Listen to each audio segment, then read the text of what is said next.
বিসমিল্লাহির রহমানির রহিম। সম্মানিত হজযাত্রীরা, আসসালামু আলাইকুম। আমি তুফাইল আহমেদ সৌদি আরব থেকে আবারও 2025 সালের হজের প্রস্তুতি নিয়ে একটি গুরুত্বপূর্ণ ভিডিওতে। সম্মানিত হজযাত্রীরা, যারা 2025 সালের হজের জন্য চূড়ান্ত নিবন্ধন করেছেন, আপনাদের জন্য একটি হজের প্রস্তুতিমূলক একটি ভিডিওতে আপনাদের সকলকে স্বাগতম। এখন থেকে প্রতিদিনই আমি আপনাদের প্রস্তুতি নিয়ে এবং অন্যান্য বিষয়গুলো নিয়ে তো বরাবরের মতো ভিডিও করবই এবং প্রস্তুতিমূলক ভিডিওগুলো করব। আজ যারা কালবেলা পত্রিকা দেখেছেন, কালবেলা পত্রিকায় দেখলে এই শিরোনামের যে লেখাটি হয়তো দেখে অনেকে আঁতকে উঠেছেন, ভয় পেয়ে গিয়েছেন। আপনাদের উদ্দেশ্যে বলবো, এটি আসলে আপনারা যারা বৈধভাবে হজ করার জন্য নিবন্ধন করেছেন, আপনাদের ভয় পাওয়ার কিছু নেই। আমি আসলে প্রথমে হজের যেই প্রস্তুতিমূলক ভিডিওটা কালবেলা পত্রিকা, যেটা আরব পত্রিকা থেকে ট্রান্সলেশন করেছে ওরা, সেটা আপনাদের সামনে তুলে ধরছি, তারপরে বিস্তারিত আলোচনা করছি। তীব্র তাপদাহ বিবেচনা করে হজের প্রস্তুতি নিচ্ছে সৌদি আরব। গত বছর সৌদি আরবে হজের সময় তীব্র তাপদাহের কারণে 1301 জন মুসল্লির মৃত্যুর ঘটনা ঘটেছিল, যা এবার সৌদি কর্তৃপক্ষের হজের প্রস্তুতিতে নতুনভাবে ভাবতে বাধ্য করছে। বিশেষজ্ঞরা বলছে, তাপদাহের কারণে মৃত্যুর ঘটনা মোকাবিলা করতে হলে প্রথমে ভিড় ব্যবস্থাপনা আরও পরিকল্পিতভাবে করতে হবে। খবরটি দ্য আরব উইকিলিস তারা ট্রান্সলেশন করেছিল।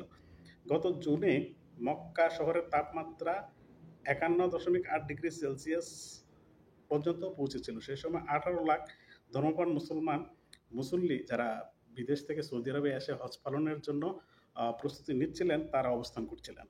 সৌদি কর্মকর্তারা জানিয়েছে, গত বছর মৃতদের মধ্যে 83% হজের অনুমতি ছাড়া সৌদি আরবে প্রবেশ করেছিল এবং তাদের শীততাপ নিয়ন্ত্রিত তাঁবু বা অন্যান্য সুবিধা বরাদ্দ করা হয়নি, যার কারণে তাদের তাপদাহ আক্রান্ত হয়ে মৃত্যুর ঝুঁকি বেড়েছিল।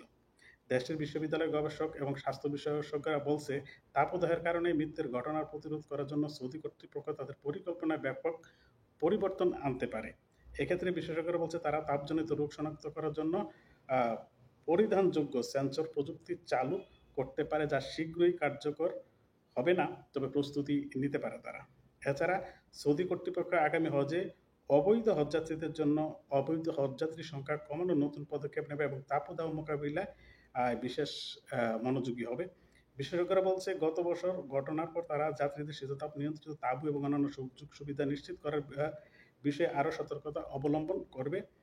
এবারের হজের জন্য সৌদি কর্তৃপক্ষ তাপদাহের ঝুঁকি কমাতে ব্যবস্থা গ্রহণ করবে এবং মুসল্লিদের নিরাপত্তা স্বাস্থ্যের দিকে আর মনোযোগ দেবে, যাতে করে গত বছরের মতো বড় দুর্ঘটনা আর না ঘটে।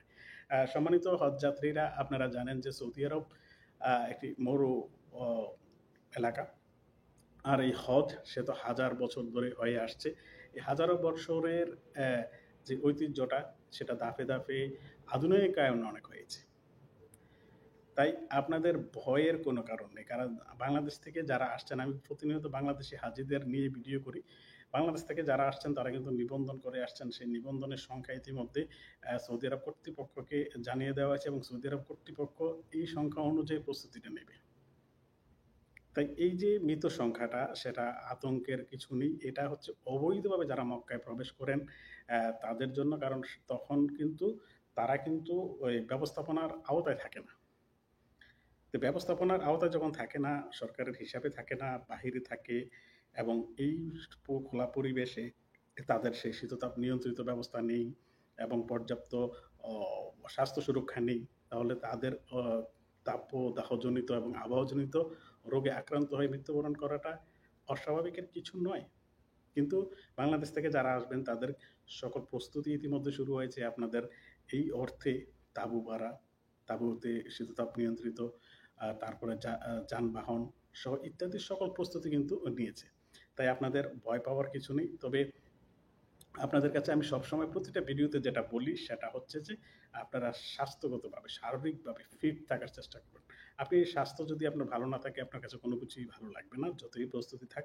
তাই আপনি সবসময় স্বাস্থ্য ভালো রাখতে এখন থেকে নিয়মিত ব্যায়াম, পরিমিত সুষম খাদ্য এবং হাঁটা চলা, 5 ওয়াক্ত নামাজ তো আপনারা অবশ্যই পড়েন। 5 ওয়াক্ত নামাজ তো একটা শারীরিক ব্যায়ামও, সেটা বৈজ্ঞানিক একটা ব্যাখ্যাও আছে। নামাজ তো পড়ছেনই, তারপরেও আপনারা সকাল বিকাল হাঁটার চেষ্টা করবেন। একটু গরমেও হাঁটার চেষ্টা করবেন দুপুরের দিকে।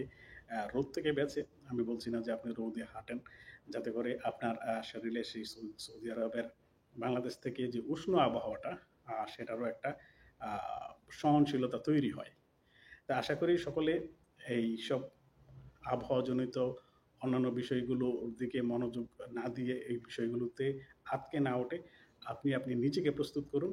ধন্যবাদ সবাইকে। সবাই ভালো থাকুন, সুস্থ থাকুন, নিরাপদে থাকুন। আল্লাহ হাফেজ। আসসালামু আলাইকুম ওয়া রাহমাতুল্লাহি ওয়া বারাকাতুহু।